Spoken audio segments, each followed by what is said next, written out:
Breaking news చూస్తున్నారు. కాంగ్రెస్ పై కేటీఆర్ పంచలేశారు. అవును, నెలలోని కాంగ్రెస్ పై వ్యతిరేకత మొదలైందన్నారు కేటీఆర్. వరంగల్ లోక్సభ నియోజకవర్గ సన్నాహక సమావేశంలో బీఆర్ఎస్ వర్కింగ్ ప్రెసిడెంట్ కేటీఆర్ ఆసక్తికర వ్యాఖ్యలు చేశారు. తెలంగాణ కోసం కేసీఆర్ ఎంతో కష్టపడ్డారు అని అన్నారు కేటీఆర్. వరంగల్ లోక్సభ స్థానంలో వరుసగా 2 సార్లు గెలిచామన్నారు ఆయన. మూడోసారి బీఆర్ఎస్ జెండా ఎగరేయాలని ఆయన కార్యకర్తలకు పిలుపునిచ్చారు. కాంగ్రెస్ 6 గ్యారంటీలు మాత్రమే ఇవ్వలేదన్న కేటీఆర్. ఇన్ఫాక్ట్ కాంగ్రెస్ 6 గ్యారంటీలు మాత్రమే ఇవ్వలేదు, 420 హామీలు ఇచ్చిందన్నారు బీఆర్ఎస్ వర్కింగ్ ప్రెసిడెంట్ కేటీఆర్. కొన్ని హామీల నుంచి కాంగ్రెస్ తప్పించుకునే ప్రయత్నం చేస్తుందని చెప్పి కేటీఆర్ ఆరోపించారు. ముఖ్యంగా జిల్లాలను రద్దు చేస్తే ప్రజల్లో తిరుగుబాటు వస్తుందన్నారు కేటీఆర్. అవగాహన లేకుండా ముఖ్యమంత్రి జిల్లాలు రద్దు చేస్తామంటున్నారన్న ఆ అంశానికి సంబంధించి కేటీఆర్ ప్రస్తావనకి తీసుకొచ్చారు. అంశాన్ని ప్రస్తావించారు. అక్రమ కేసులకు భయపడేది లేదు అన్నారు ఆయన. ఇంకా ఏమన్నారు ఒకసారి మా ప్రతినిధి మధుని అడిగి తెలుసుకుందాం. మధు, చాలా ఇంట్రెస్టింగ్ కామెంట్స్ చేశారు అనేది చెప్పుకోవాలి. ఏంటి ఇంకా ఎటువంటి కామెంట్స్ చేశారు కేటీఆర్? కేటీఆర్ ఆధ్వర్యంలో స్టార్ట్ అయినటువంటి వరంగల్ ఉమ్మడి పార్లమెంట్కి సంబంధించినటువంటి నియోజకవర్గ సన్నాహక సమావేశం చాలా సుదీర్ఘంగా జరుగుతోంది. మధ్యాహ్నం లంచ్ బ్రేక్ ఇచ్చారు. లంచ్ బ్రేక్ తర్వాత కూడా కంటిన్యూ కొనసాగుతోంది. ఇంకా కూడా వాడివేడి చర్చలతో వీరి సమాధానాలు తీసుకుంటూ క్వశ్చన్స్కి ఆన్సర్ ఇస్తూ ఈ సమావేశం కొనసాగుతోంది.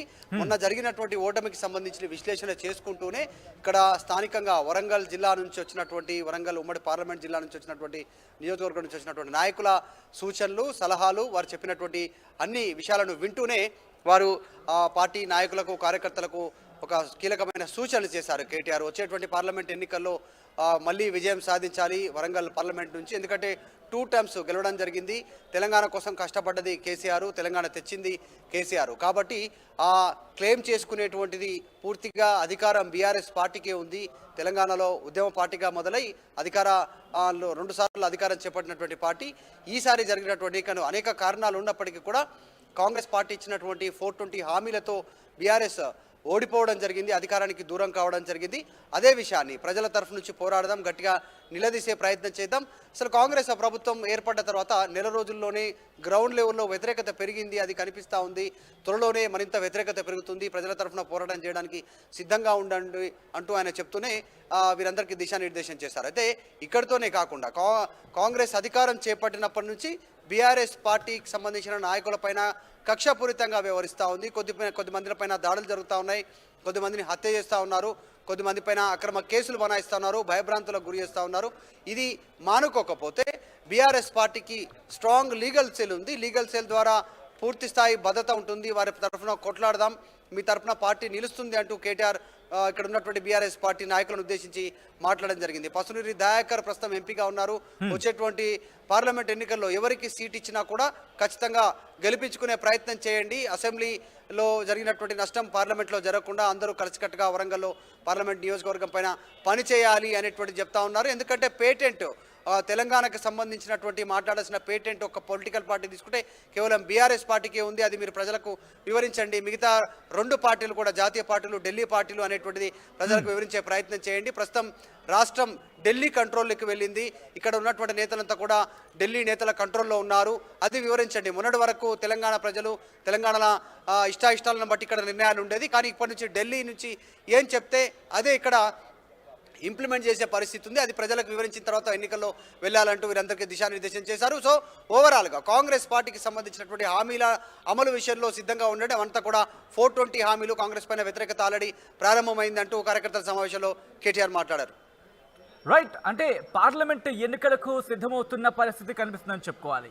సో ఏంటి అక్కడ కార్యకర్తలకు సంబంధించి ఎటువంటి అంశాలను ప్రస్తావించాలని చెప్పుకోవచ్చు ముఖ్యంగా? ఎందుకంటే ఆయన కొన్ని సెన్సేషన్ కామెంట్స్ కూడా చేసిన పరిస్థితి ఉంది కాబట్టి కార్యకర్తలకు సంబంధించి ఎటువంటి దిశానిర్దేశం చేశారు? బీఆర్ఎస్ పార్టీకి సంబంధించినటువంటి నాయకులకు సంబంధించి ఏదైతే దాదాపు 500 నుంచి 600కు పైగా బీఆర్ఎస్ పార్టీకి సంబంధించిన కీలక నాయకులు వచ్చారు. అక్కడ ఉన్నటువంటి ఎంపీ, తర్వాత ఎమ్మెల్సీలు, ఎమ్మెల్యేలు, అక్కడ ఉన్నటువంటి జెడ్పీటీసీలు, ఎంపీడీసీలు, సర్పంచ్లు, బీఆర్ఎస్ పార్టీకి సంబంధించిన కీలక నాయకులు వీరంతా హాజరయ్యారు. సో దీంట్లో కేటీఆర్ రోజువారీగా బీఆర్ఎస్ సంబంధించిన పార్లమెంటరీ సమావేశాలు ఏవైతున్నాయో అందరినీ మోటివేట్ చేసేలాగా మాట్లాడుతూ ఉన్నారు. అంటే కాంగ్రెస్ ప్రభుత్వం అధికారంలోకి వచ్చినాక జరుగుతున్నటువంటి చర్యలకు సంబంధించినటువంటి విషయంలో క్షేత్రస్థాయి నుంచి కంప్లైంట్స్ వస్తూ ఉన్నాయి. పార్టీ అండగా ఉంటుంది కార్యకర్తలకు, నాయకులకు అనేటువంటిది చెప్పాలంటూనే వచ్చే పార్లమెంట్ ఎన్నికలను దృష్టిలో పెట్టుకొని సీరియస్గా ఫైట్ చేయాలి అనేటువంటిది కేటీఆర్ వీరందరికీ సూచించే ప్రయత్నం చేశారు.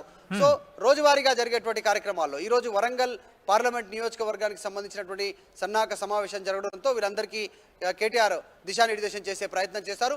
రానున్నటువంటి రోజుల్లో కూడా ఇంకా చాలా స్పీడ్గా పనిచేయాలి. మొన్న అసెంబ్లీ ఎన్నికల ఫలితాలను దృష్టిలో పెట్టుకోకుండా పార్లమెంటులో ఎక్కువ స్థానాలు కైవసం చేసుకునే దిశగా క్షేత్రస్థాయిలో కార్యకర్తలు, నాయకులు పనిచేయాలంటూ సూచించారు. అయితే right Madhu, thanks for update. So మొత్తంగా అయితే మాత్రం కాంగ్రెస్ పై కేటీఆర్ పంచలేశారని చెప్పుకోవాలి. నెలలోనే కాంగ్రెస్ పై వ్యతిరేకత మొదలైందని చెప్పి కేటీఆర్ అన్నారు. వరంగల్ లోక్సభ నియోజకవర్గ సన్నాహక సమావేశంలో ఆయన కొన్ని కీలక వ్యాఖ్యలు చేశారు.